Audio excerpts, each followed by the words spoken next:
What's up, everybody? Let me know when you get on if you can hear and see me okay.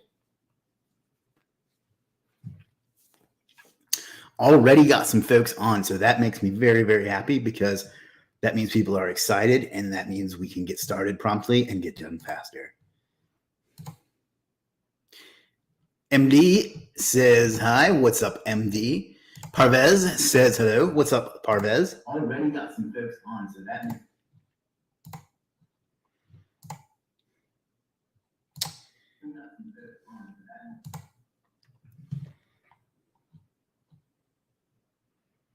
Interesting.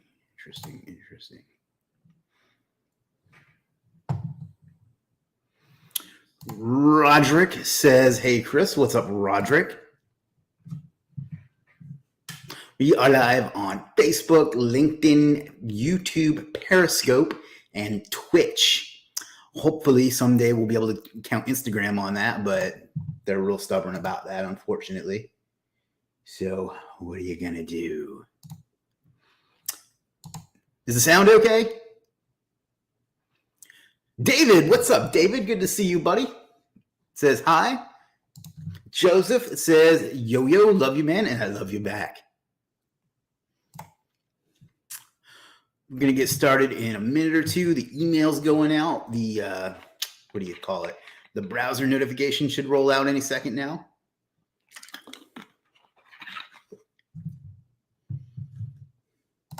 David says, yes, cool. MD says, virtual hug. Why, thank you very much. Local Leads Express, there's your plug, says, yes. David says, cool. Joseph says, just got email. Yeah. Steven, what's up, Steven? Always a pleasure, my friend. Says, yep, sounds good. Good. I'm working from home today. And despite the fact that I have literally thousands of dollars worth of video and audio equipment at my office, I find that the sound is almost better here with my $100 Yeti and $100 Logitech cam. So I don't know what to make of that. We'll get started in 2 or 3 minutes. I just want to give a chance for everyone to get here so I don't have to cover things we've already covered. The desk here is not as comfortable either. So if I seem fidgety, that's why. Steven says it sounds very good. Good. This room is kind of like a box, and there's not that many things in here, so that helps too. Keith says, hey. Steven says not as cupped or muffled. Well, that makes sense considering the layout of the room here. So I think the backdrop is a little more interesting too. Maroof, what's up, buddy? Maroof says, hi, Chris. How are you doing, boss? I literally could not be better, Maroof. How are you? Maroof just had a big milestone on Legiit recently, so congrats to him. And we're going to give it 1 or 2 more minutes, and then we're going to dive into it. Today's presentation is brought to you by me. I didn't have the clever ending to that sentence. But no, today's presentation is not going to take quite as long as usual. At least I don't think it will. But we will see. Not a ton of folks on Facebook today. Kind of echoing, but sounds more real. Craig, what's up, Craig? Good to see you. He says, congrats, Maroof. Anthony waves and says, hey, what's up, Anthony? Always a pleasure, my friend. Yeah, Facebook is getting smoked today.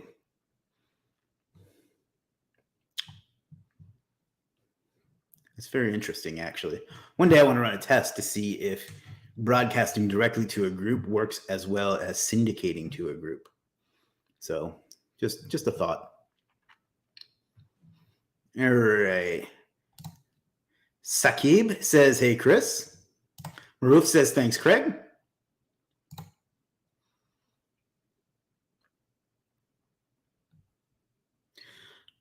I don't know. What do you say we go ahead and get into it?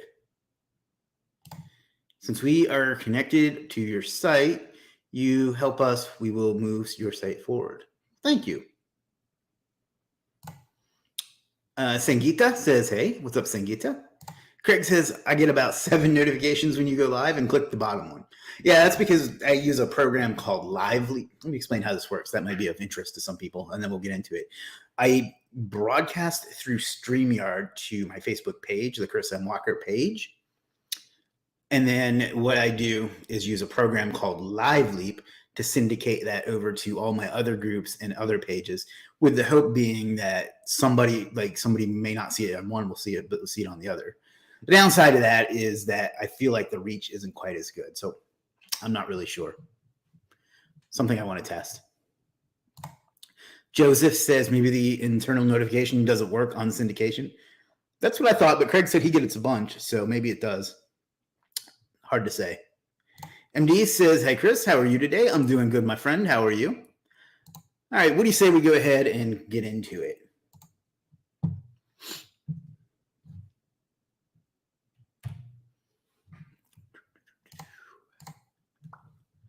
Share screen. MD says, hey.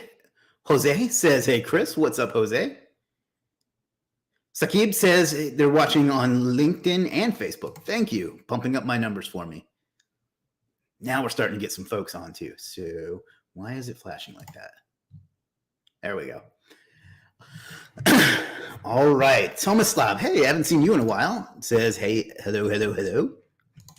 All right, let's do it. So just a quick recap. We've talked about setting up your business, prospecting, getting clients, selling to them. Now we need to talk about what to do when you actually get one. And I don't mean how to actually do the work, because we've covered that in previous live streams as well. And you can go back and watch those, of course. Anthony, I'm not going to highlight that, but that's funny.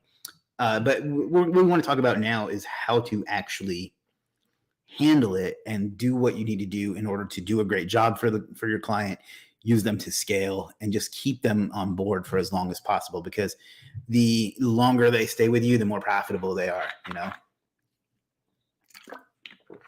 Official NS, that's not what we're going to be talking about today. So just look at some of the resources I've shared before and just ask in the Facebook group, and we'll get back into that. Tomasov says, been busy like a madman. Jose says, I'm like a dog chasing cars, but I finally ended up getting my car. Awesome. All right, so let's keep going. I got my first client. Now what? So that may sound like, well, let's just keep going. So today what we're going to cover is setting client expectations, what kind of reporting you should or should not do, being organized, creating the assembly line, and that'll make sense when we get to it, tracking progress, and more. So if you have any questions along the way, fire them off, but let's keep going. But first, as usual, we have a warning. This is not the only way or even necessarily the best way to go about handling clients or anything else. It's just what's worked for me. Somebody else may have something that has worked well for them. And that doesn't mean one is right and the other is wrong, because as hard as that is for a lot of people to accept, two things can actually be right at the same time. This isn't a static thing. I kind of just covered that. Each client is different. Each business or agency or whatever is different. So you have to be flexible, I guess is what I'm saying. This is not going to be a fully in-depth dive into every part of it, because there's just too much for one session. I don't think I actually recommend any. Well, maybe I do have a few recommendations, but not a ton. But even if I do, those are not the only ones that are good. It's just some that I have used and appreciated. And most importantly, we will not be providing pizza today. So that probably just cut half the people out. They're going to dip now. Anyhow. Setting expectations. Steven says, no pizza. Setting expectations. This is probably the most important part. And honestly, it needs to start before you even agree to work with them, before you sign them, before they become a client. But it's also an ongoing process. And it's so important, because if you have a clearly defined expectation and when I say an expectation, I mean making it clear to the client what they can expect from you, they're much more likely to be happy than if they're getting surprised or getting disappointed because they had a different picture in their head versus what you actually delivered for them. So some things you want to set expectations for are results.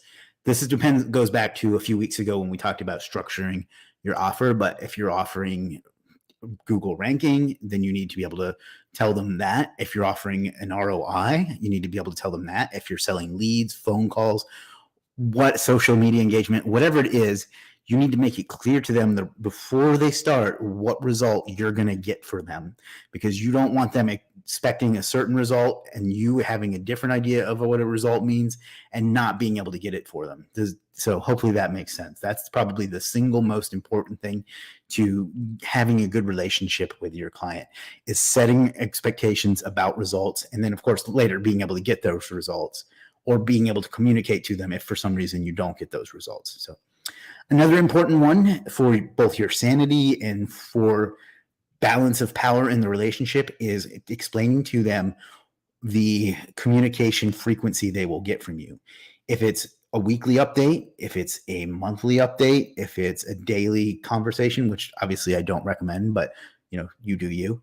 If you were going to respond to their questions within a day, within a week, whatever communication frequency you decide you are comfortable with, you need to clearly lay that out in the beginning, so they, again, will know what to expect and won't be upset when they have a different idea of what good communication is. And that includes the communication channel. Some of you may prefer to do email. That's my preferred method. They may prefer a site with a members area like a Legiit or a SPP or something like that. It depends on phone calls, text messages, whatever it is.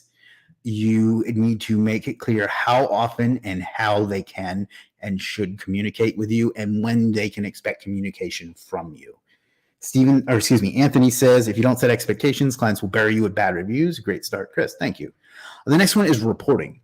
SEOs in particular vary wildly on what you should and should not report. And to be honest, change it from client to client sometimes, but whatever it is, you need to make clear what they can expect. If they're expecting a detailed PowerPoint every month where you walk them through it and all that, then you need to, and you only want to send them a ranking report, they're going to be disappointed. However, if you make it clear to them and you get them to verbally commit to the fact that they know that all they're going to get is a ranking report, then you can refer back to that.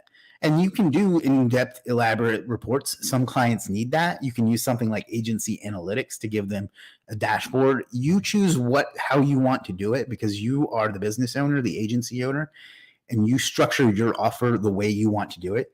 And then you explain it to them in a way that they can understand and agree to, and that you can reference back to should there be a problem in the future. And that kind of ties into deliverables as well. But some clients are going to want to see links. Some of them won't. I don't recommend showing that kind of thing, because they don't need to know how the sausage is made.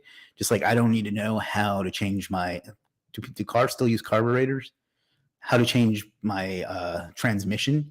I just need to know that they know how to do it. So that's my take on it. But whatever you decide you want to share with them, make it clear to them what they're going to get and what they are not going to get, so there's no surprises. If I had to sum up this entire slide, it would be to reduce the amount of surprises the customer has as much as you possibly can. And because that way they know what to expect, you deliver what they expect, and things should be smooth sailing. Timetables is another one. If it's going to take, if they want, lawyer in New York is their keyword and they're expecting it next week, you need to make it clear to them it might be 6 months, a year, whatever, time that you're comfortable telling them. Tell them that and make them repeat it back to you. Bob, it's going to take us up to 6 months to get results for this. Is that going to be okay? Yeah, I know it'll take 6 months. 3 months from now, Bob's like, why aren't we getting results? Hey, Bob, remember when we talked about how it could take up to 6 months? Something like that. So that's kind of the big part about setting expectations, is to make clear every single detail that you are and are not going to do, so they know what to expect, and then you can deliver what they expect and maybe even over deliver, though the over delivering has its downsides too. But as long as you meet expectations, you're going to have a client that will stay with you for a long time. Any questions on that?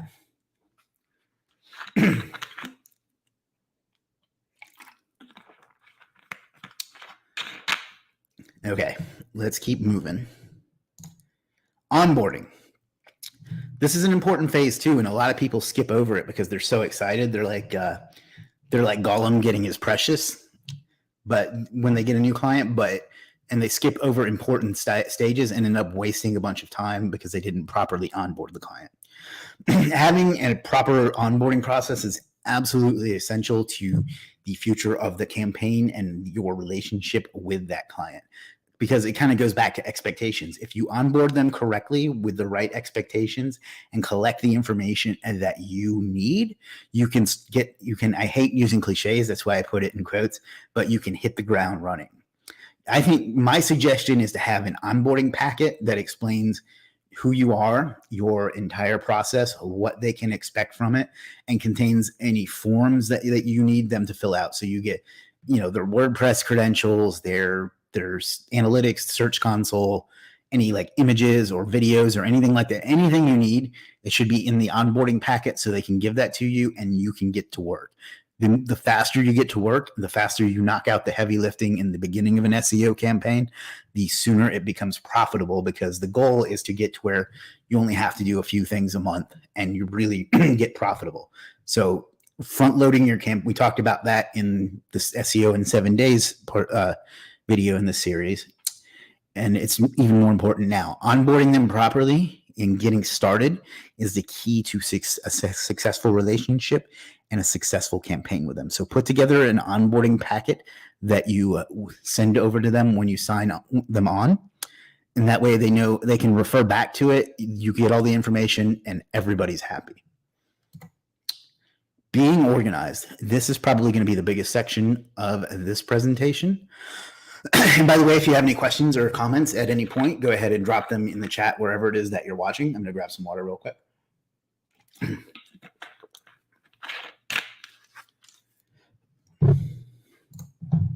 So once you have all the information you need to get started with your campaign, you got to have a way to be as productive as possible to get the most out of your time.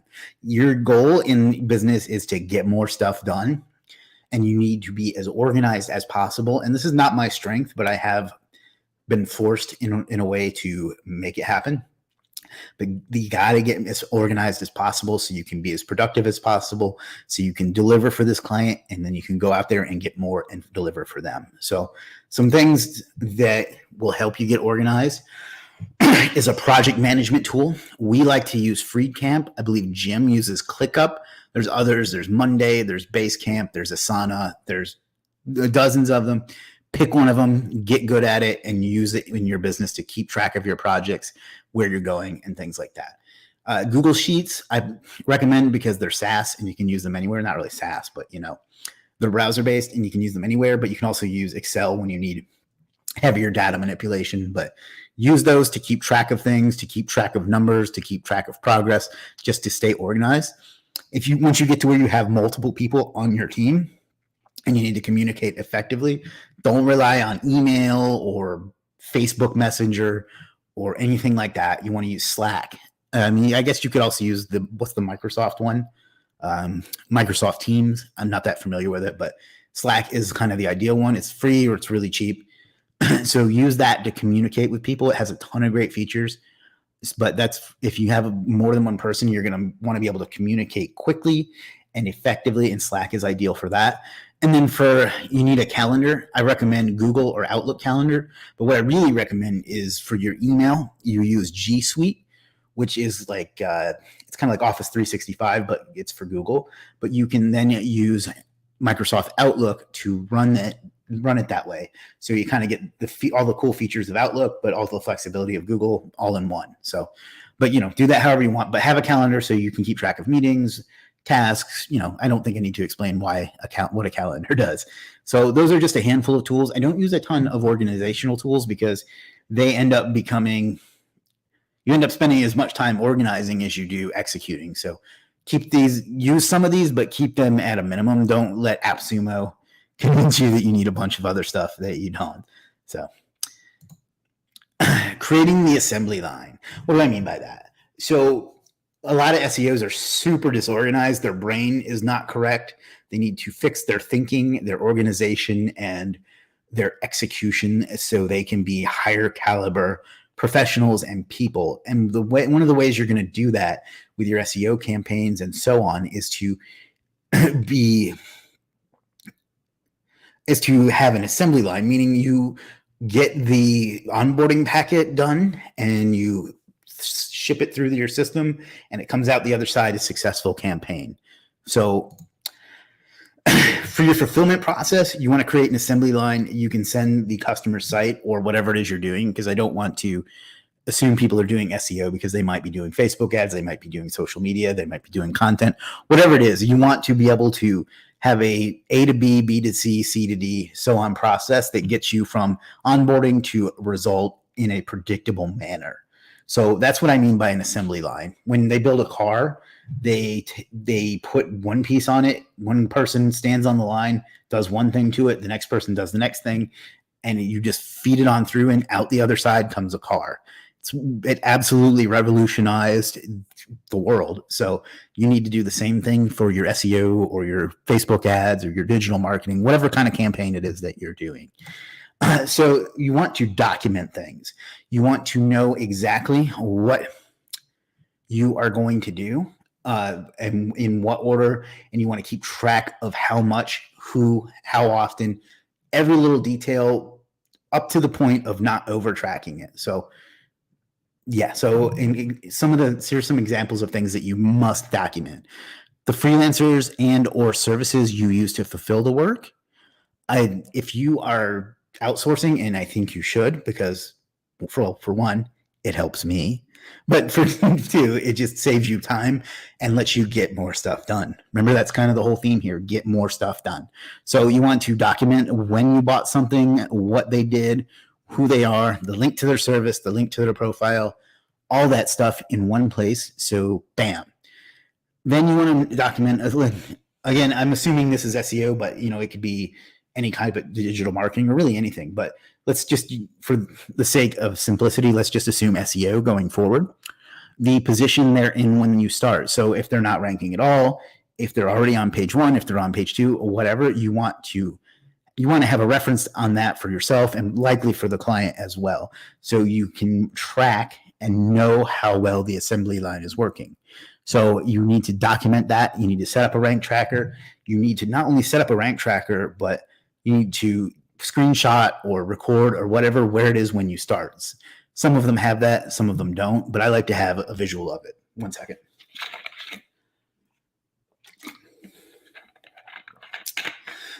So then you want to document the changes you make to every page on their website in super duper detail. I changed this H1 or this H2 to an H1 on July 23rd. On July 25th, I added 150 words of text. On July 27th, I used Link Whisper to go through and do all my internal linking. Every change you make to every page, you need to document it and on what page and in what changes and on what date. So you know exactly how long it took for that to, I don't want to say take effect, but for lack of a better term, take effect. Because one of the frustrating things about SEO is that you can never truly have a static environment to do testing in, but you want to get as close to it as possible. So you want to know every little change you made, and we're going to cover why that's even more important here in a few minutes. You want to document what properties, meaning social media, things like that they didn't have and that you created for them, and then how you optimized those properties to get the most out of them, whether it's adding content, changing the images, all that stuff. You want to document everything you did and on what date you did it. So you'll know exactly what you did and you can look back at it. So that's pretty much going. Same kind of thing goes for links. You want to document how many links you create and of what quality let me start from there. You want to document how many links they have and of what quality they have them when you begin. So you know where you are. It's like in medicine when you go get a checkup, so you have a baseline in case something happens down the road, they can see what has changed. You want to do the same thing with your links. And then you want to document how many you create. So just a raw number, what kind they are. Are they guest posts? Are they niche edits? Are they Web 2.0? Are they PBN? Are they press releases? Whatever. You want to keep track of the exact URLs that you made. So you just have that. That can save you if you get one of those customers that thinks they know stuff too. You can say, no, I didn't create that. I created this. And then the anchor text, because that's absolutely critical to your success in ranking, is knowing the anchor text ratios and things like that. And then the same thing with social signals, where they are, how many you made, and where they are at the end. This helps you because you know exactly what you've done, and you can, if when the campaign doesn't go exactly as you expect, because not everyone is static, you can go back and see, I've done this, but I haven't maybe done this, or I could have done this better, or it's been a long time since I did this, maybe I should do it again, whatever.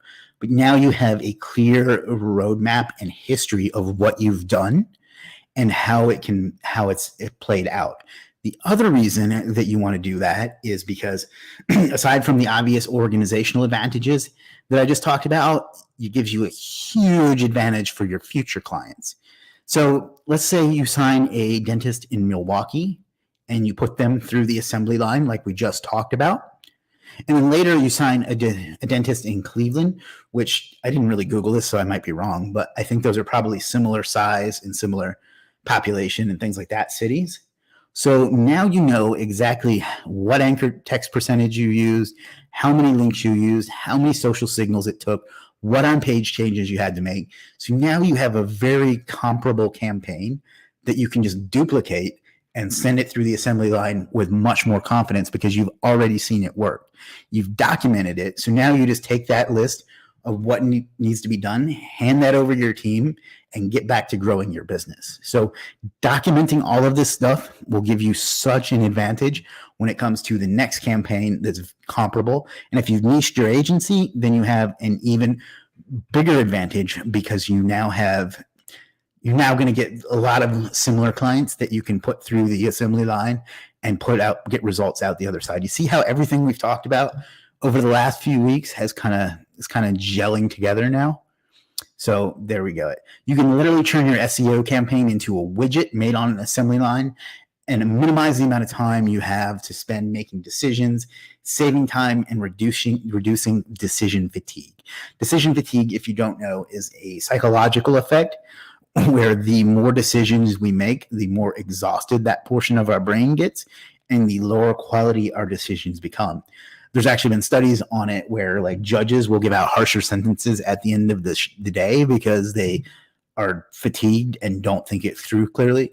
And then there are some top level people that really, really go deep on this. Like Mark, whatever you think of these people, it's just they have a lot on their plate and they've accomplished a lot. So leave biases out of it for the moment. But Mark Zuckerberg, one of the reasons he wears that same t-shirt and jeans every day is because that's one less decision he has to make. President Obama would eat one of two meals every day, and he just had someone give him a sheet, and he would just put a check mark next to it because that eliminated that entire decision. So my point is you want to reduce the amount of decisions you have to make day to day as low as you possibly can because it's going to supercharge your brain and make you a much more effective person who can then deliver for your clients and help all the people that need your help. So tracking progress. This one is kind of tied into everything we've already talked about, but I just wanted to separate it out a little bit. But it's important to track your progress. We kind of just talked about that, but that's ranking, ROI, time spent, and links built, where you are in the campaign, etc. So you need to be able to just open up whatever tool it is you use, Freecamp, Google Sheets, whatever, look at your progress, say, this is where I am, this is where I need to be, and this is what I need to do to get there. If you're not tracking it, you're just going to be flailing around in the dark and things are going to get lost. So it's not only going to tell you what is working and what isn't, it's going to give you, if you have good news to give to a client, hey, we just hit number 1 today, email them. Clients love that shit. So if if something goes bad, if maybe an algorithm takes out your client's rankings or something, you can get ahead of that and come up with a way to explain it to them before it even happens, So tracking your progress on everything that you're trying to achieve, everything you've done, the more tracking you have in place, the better you are, the more you can deliver for your client and the easier your life is going to be and the longer they're going to stay with you. So that's tracking progress. Just to keep harping on this, let me get some more water. I'm hoarse today. Sorry about that. am constantly amazed at how people just have no clue what's going on in their own business. Like they can't find their own deliverables, they miss messages or meetings at random, and just their brain is just cluttered and they're not well optimized in their business or as a person. And they can't get anything done because they're constantly jumping from thing to thing, putting out fires, and they can't perform at a high level. And if you can't perform at a high level and someone else can, your client is going to make like ranch and dip because they want someone that's going to execute for them. So you've got to be able to track things. You have to have systems. You have to fix your brain to make sure that you are able to deliver what people need. And one of the keys to that is proper tracking. One of the big reasons that we want to do all of this is not only because we want to take good care of our client and grow our business, we want to turn our clients into their own personal sales force. What do I mean by that? Once you get to a point where a client likes you personally and you've done a great job for them, they will become your ultimate sales rep. When, let's see, John does a great job for his client, John's client is going to talk to their friends when the subject comes up and recommend John. Once you've gotten them results and earned their trust, they will refer. You can ask them to refer people to you too. Some people don't, it just doesn't occur to them. But if you send a message to a client like that and you do it the right way, they're going to be like, yeah, I know Joe from the auto shop and my friend Rick and my friend Susan who runs this business. Here's their contact. Tell them I sent you. You do great for me. I know you'll do great for them. Something like that. And you can even set up a referral program where you offer that if you sign a $3,000 a month client, they get $1,000. If you send you a lead that turns into a client, maybe you give them a free month or two, but you can incentivize them as well. So this is the highest, you've heard that word of mouth is the highest converting marketing, and it's absolutely true. And the best people that are qualified to get that rock rolling down the hill for you is a happy client. So you want to do all the things we talked about to make sure that your client is happy and that you've done a great job for them, not only because you have an obligation to do a great job for them, but because they are going to help you grow your business too. So other things to consider. Do a great job for your client. I shouldn't have to even say that. It should go without saying, but it's worth saying anyway, right? We all want to do a good job. We don't want to just, ghost after we make a sale. Get them to like you personally. You should be a good person, and this should be easy for you.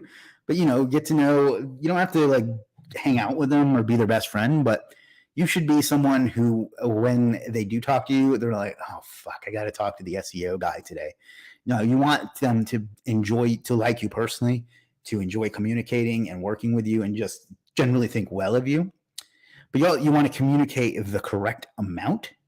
So you can communicate too much and give people things that they don't need to know, which will suck your time up and suck their time up with stuff that they don't need to be worrying about, and you don't need to worry about. But you don't want to communicate too little either, because there's nothing that will build distrust faster than poor communication or lack of communication. So if people know what's going on, they will trust you to handle it, and so on. Don't focus so much on fulfillment that you forget to keep prospecting and selling. We want to do a great job and we want to fulfill what we have guaranteed. But we also don't want to let the business shrivel while we're freeing up one client, because sooner or later they're going to leave. So, you need to focus on, focus on getting the job done during the right hours and then fulfilling during the other hours. Conversely, don't be one of those scummy people that you sell them something and you spend so much time getting more clients that you don't even bother fulfilling for the ones that you do have.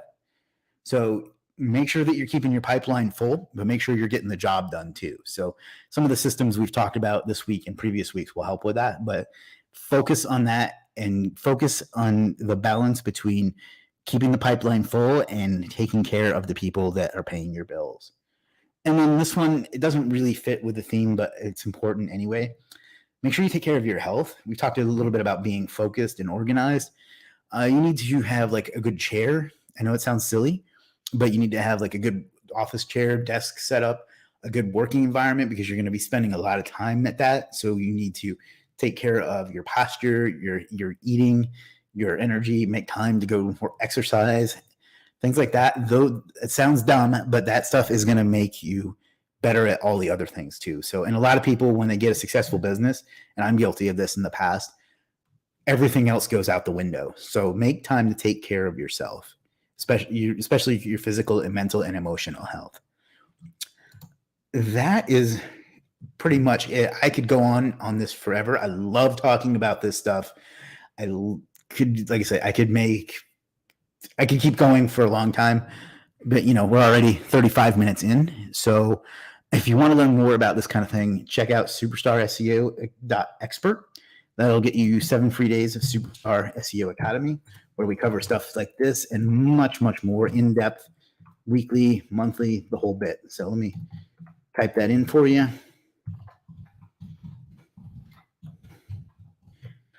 You get 7 free days of it. And then you get full access in those 7 days. If you like it, you stick around. $67 a month. It's less than dinner at Applebee's. To me, it's the best deal. It's not the sexiest offer because I don't you're going to be a millionaire tomorrow, but I give you me and the 3 other coaches give you everything you need to have a successful agency, business, affiliate marketing, e-commerce, whatever it is. We got a Facebook group, weekly webinars. It's a great deal. Check it out if you're interested. It's on the screen right now, superstarseo.expert. And that pretty much does it. Does anybody have any questions? I'm going to grab some water. I'll just scroll back up to see what questions I've missed, and then I'll answer the ones that you're going to be typing in right now.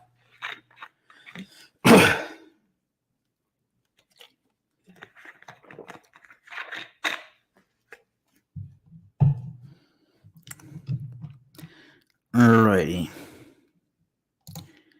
If you don't set expectations, clients will bury you with bad reviews. Great start, Chris. Yeah, I've never had a bad review, but definitely. If you set the expectation, it's very, very hard for them to get upset unless you just don't meet it. Laru says, I have no idea what to do here. Replied to email. Jewel says, hello, sir. How are you? I'm doing good, Jewel. How are you? Gerald, what's up, Gerald? Jared says project management software. If you're asking, I like Freecamp. Everybody has a different opinion on him. Jim is a great resource for that because he's used a lot of them. But Freecamp is what Georgie and I have been using for years. So John says, hello, Mr. Walker. What's up, John? MD said, all should follow this conversation. Well, thank you, MD. John says, is cold calling good for SEO, Chris? Has anyone in here had success cold calling for SEO? Yeah, absolutely. Anybody that has a phone is susceptible to a good cold call. You have to be good at it. You have to know how to do it the right way. We have a section in Superstar SEO Academy about it from my friend Michael Hicks, who's a master at it. He went on to do real estate and then digital security and lots of other stuff. But yes, absolutely. If you are able to cold call, it's definitely something you should try. David says, makes sense. Hector says, nice assembly plan. Thank you. Minhaz says, hug emoji with a heart. Thank you, Minhaz. Anthony says, sorry, Chris, got to run. We're swamped. Well, swamped is the goal, right? I'll watch this great presentation again later, or this presentation later. Thanks again. Thanks, Anthony. Always a pleasure, my friend. Minhaz says, superstar, Mr. Walker. Thank you, sir. Steven says, I began working so much better and getting more done after I bought a stand-up desk. I've looked at those, but I don't think it's for me. But yeah, I've heard great stories about it at my old job at the real estate agency. And not really a real estate agency, but real estate developer. A lot of the ladies there were getting those as I was leaving. So, and they all swore by them too.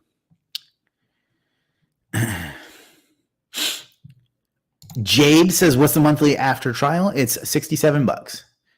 So it's free for 7 days. Then it renews at $67. You can cancel anytime you want to stay on for 1 or 100, whatever you have, you can do. So Jim says, I enjoy using ClickUp for project management. Yeah, I thought that was the one that you used. They all have their pluses and minuses. It's just really a matter of finding what works well for you, What do you use to track progress of the rankings to show customer? My preference is Pro Rank Tracker, but again, you ask 100 SEOs, you'll get the 100 answers to this. But Pro Rank Tracker is the one I've used for years, and it's what I really like. Excuse me. MD says, welcome. Expert Web Design says, hey, Chris, thank you for today. Great as always. Well, thank you, Expert Web Design. There's your plug, Karen. Allison says, nice. Thank you, Allison. All right, we are caught up on questions. We got about 20 minutes to go. So let me know what else I can answer for you. It can be about what we talked about today. It can be about anything in the previous videos in this series if you haven't checked those out. It can be about anything else, really. I'm here for you. I'm here to serve. I'm going to get a little bit more water, and we'll go from there. And I'm almost out, which is unfortunate.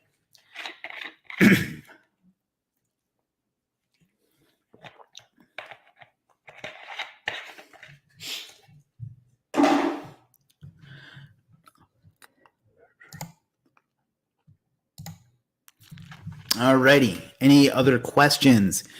Anybody want me to recap real quickly? Steven says, Cotton recommended Pro Rank Tracker to me years ago, and you should offer an affiliate link to it. Well, I will do that right now.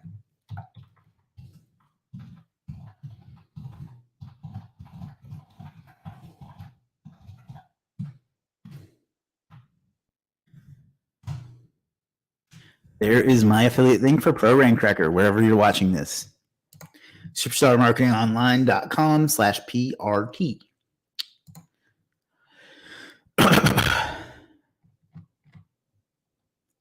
And there is the link to Superstar SEO Academy. It's www. Oops, I typed it in wrong.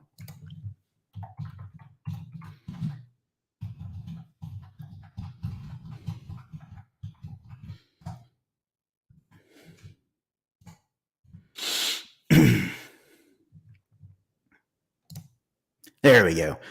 Superstar.SEO.expert. Know much about SEO ranking? Good, bad? Not something I've used a lot. I don't know. It's fine. I found the interface a little hard to navigate, but it's a good tool. And again, it's one of those things I don't spend a lot of time on because every SEO has a different opinion on that. If that's what you have, it'll be more than suitable. So Jim says, I think a quick recap would be awesome. All righty.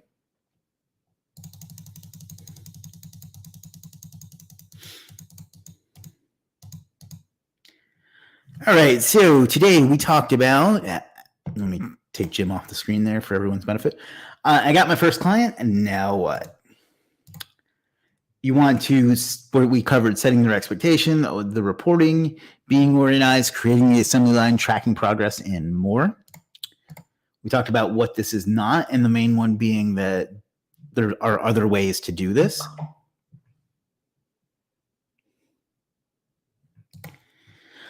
Setting expectations. We talked about how this may need to actually start before you even agree to work with them, but it's an ongoing process.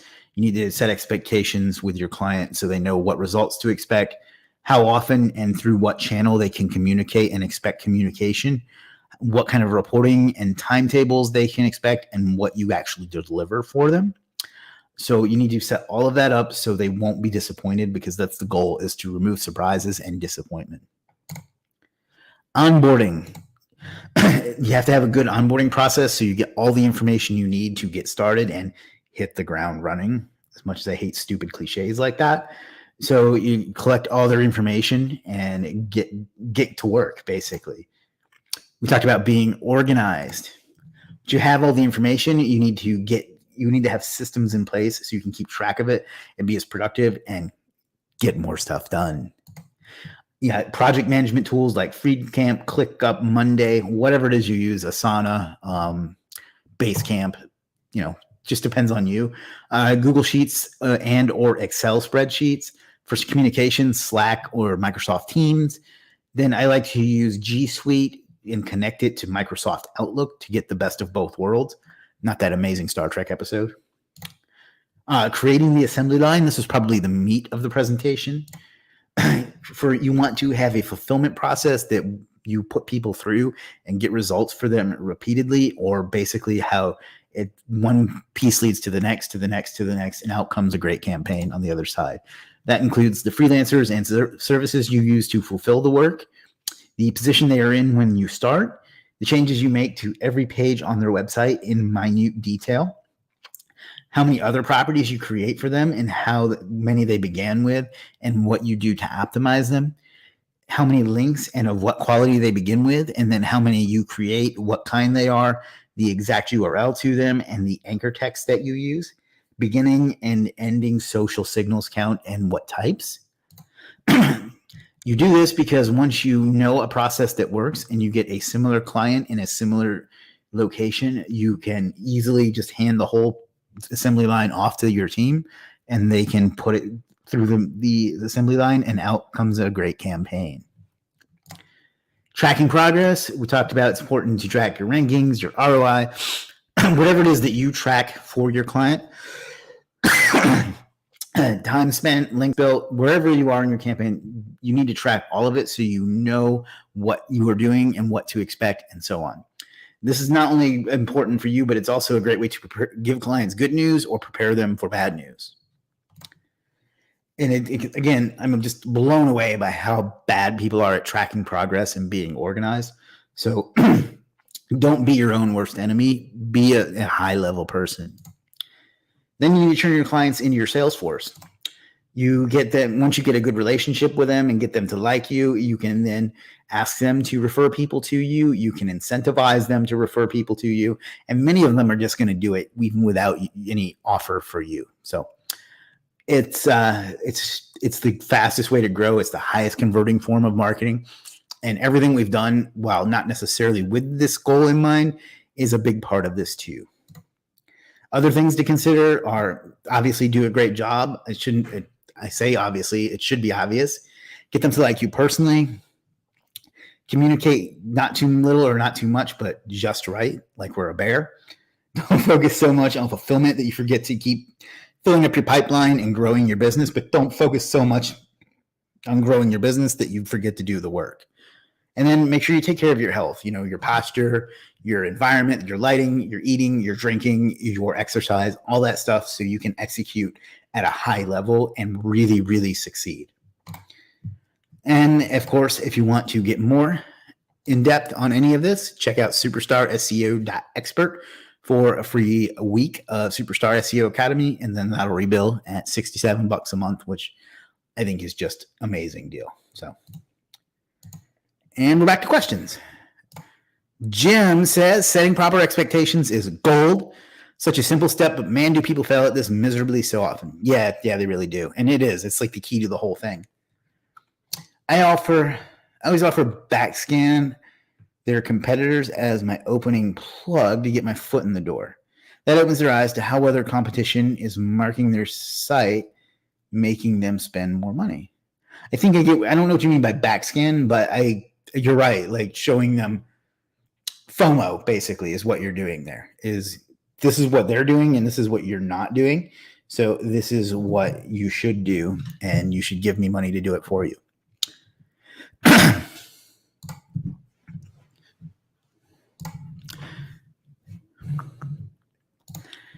Chris, so we were in cold calling for SEO. Left, don't know if you answered this.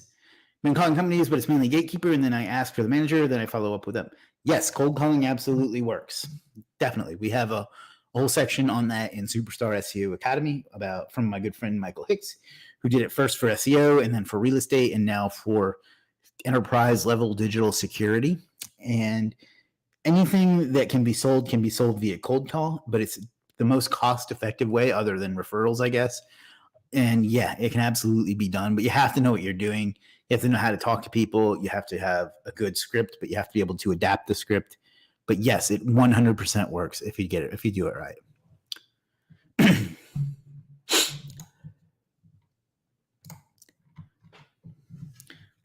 Let's do a quick Instagram.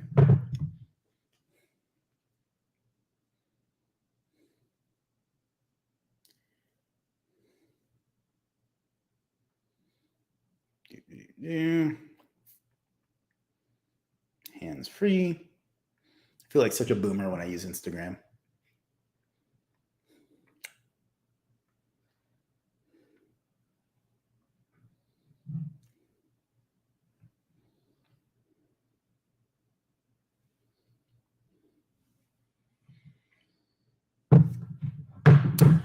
All righty.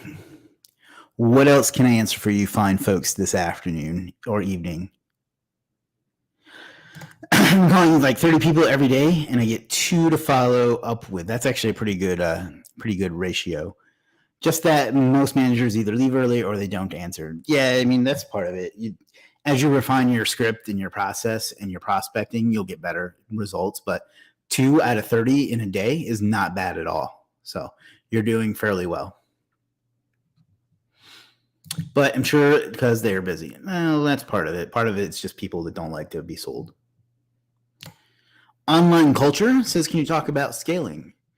Yeah, I mean, I guess it depends on what part you're talking about, but ultimately it's just a matter of bringing anything. Okay, let's start with this one. Anything that you do twice needs to be automated, whether that is by adding a person that does it for you or a tool that does it for you.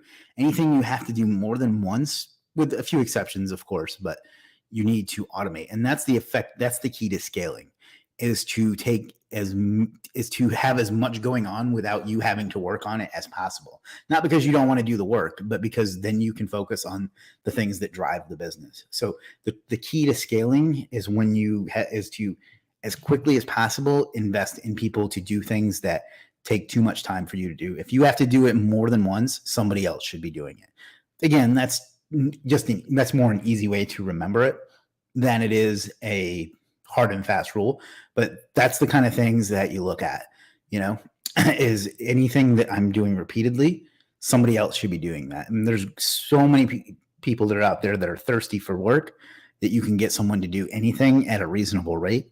And it may feel like you don't want to pay them, and I get that, but you're going to hit a bottleneck quickly if you have any kind of success. So the key to scaling is identifying tasks that aren't where your time should be, that you are doing more than once, that somebody else could be doing for you, and frankly will probably end up doing better than you. So that's kind of the key. If you have something a little bit more specific, I can cover that too. But to me, that's the key to scaling, is to be able to take things that you do too much and get them done some other way. Last week, I got 2 follow-ups on 12 calls. That's a good ratio too. Much we charge for SEO, Chris? I was thinking $9.97 a month, but I don't know. It depends. I know that's the classic SEO answer, but it really just depends on how complicated the campaign is, how much you need to make, how much you're going to outsource. That's too. I mean, I wouldn't go below 1,000 in most cases, although it depends on what you do. But yeah, I would start at that in most cases. Although I do have some that are less than that, and I have some that are way more than that too. So pricing could be its own thing. So maybe we'll do that in a future webinar. Mr. TV says, hi, what's up, Mr. TV?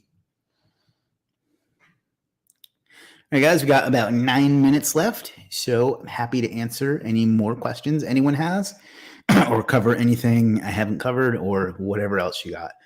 This is actually, let me ask for some input. This is, I think, the 5th in this series, and I'm kind of not sure where to go next. So, if we continue this series, what would you like me to cover next that we haven't covered already? So interested to hear your input on that. Online culture, that's a cool name, by the way. Can you have used to outsource? Are you asking, can you outsource? Yeah, absolutely. You should. You should go to Legiit and outsource as much of it as you possibly can. Chris, I need your opinion. So a family friend wants me to get my real estate license so I can help him. But before I would help him, and he stopped calling me, then I offered SEO and he didn't call me. A family friend wants me to get my real estate license so I can help him. before I would help him, and he stopped calling me. I'm not sure what the question there is. Now he wants me to get my license again, but his brother told me. I feel like I'm begging. You think I should do it? So are you asking me, should you get your real estate license? I mean, that's up to you, my man. If you want to, I think that's for selling real estate, right? I mean, if you want to, you should. I think you need to figure out your end game, whatever that is, wherever you want to be, and reverse engineer what it's going to take to get there. And if getting a real estate license fits that, then sure. If not, then don't. I mean, ultimately, excuse me, that's something you have to answer for yourself. But yeah, I mean, I can't really advise you on if you should or should not. But if it fits your long-term goal, then you should. If it doesn't, then you shouldn't. That's kind of how I make those kinds of decisions. No, who have you used to outsource? Oh, well, we covered, at least for SEO, we covered that in previous streams. Let me get you the links.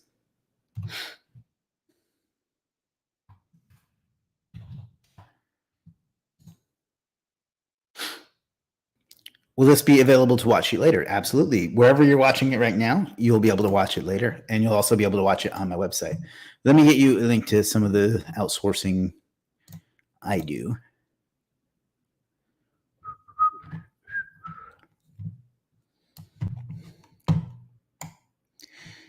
So for organic SEO, everything you need is going to be in this post, along with a walkthrough and a link to the presentation and lots of great stuff. So let me drop that in there. And then for Google Maps, kind of the same thing. A presentation like the one you're watching now, a link to the presentation, some internal links that I built recently, and all the the services. So I'm going to drop that link as well. Check that out. If you want to check out all the rest of them, it's just like today's presentation will be on here as well. It's superstarseo.com/blog. So if I was to click play, you'd actually see what you're seeing right now, but that would get funky. So you can check all that out there. Online culture. John says, thanks. Thank you, John. Will this be available to watch later? Yes. Anthony says he's back, but are you better than ever? And do you have a knack for making things better? I wish I hadn't gone through that. Nishu says, hi. Al Maroof says, how do I get more projects on Legiit? Because somebody always has to ask me that. How do you get more orders on Legiit?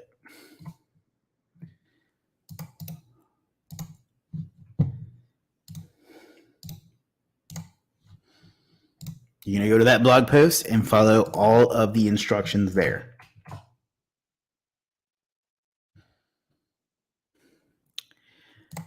Minhaz says, hello, Mr. Walker. Oh, sorry, I beat you to it, Anthony. Anthony says, let me answer that.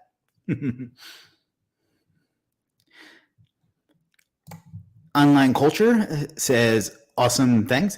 I'm curious, is that like a blog or something? It sounds like it would be the name of a blog.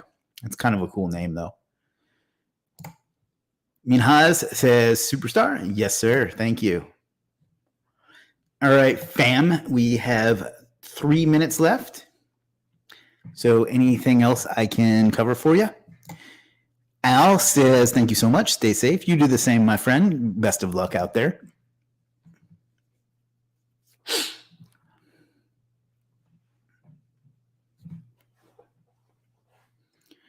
Somebody said pricing, I may try to do a webinar, or not a webinar, but a stream about that. I'm going to have to decide how much longer the series goes, because I want it to have a clearly defined ending, but I also want to make sure we cover everything. So I feel like we're getting kind of close to that point. So I'll discuss it, and we'll decide before next week.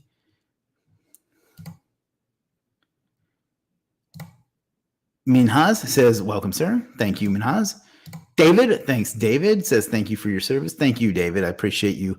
You're very, very easy to work with, and we really appreciate that. And we appreciate you showing up for these streams. It means a lot to us. So, all right, we got about a minute left. So, any last minute buzzer beaters? I agree with you. To me, the name is bigger than just a digital marketing or a creative agency. It's a creative agency nonetheless. Yeah, that's a good point. Yeah, that's fine, Anthony.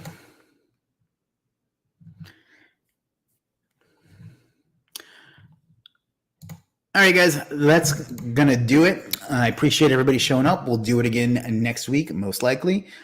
Be on the lookout for that. And, like, comment, share, subscribe, do all those things, please. And most importantly, figure out what you want out of life and go out and get it, because you owe it to yourself and you owe it to the world. Brent says, thank you for doing these. Thank you, Brent. Appreciate you all. I'll see you next week. Peace.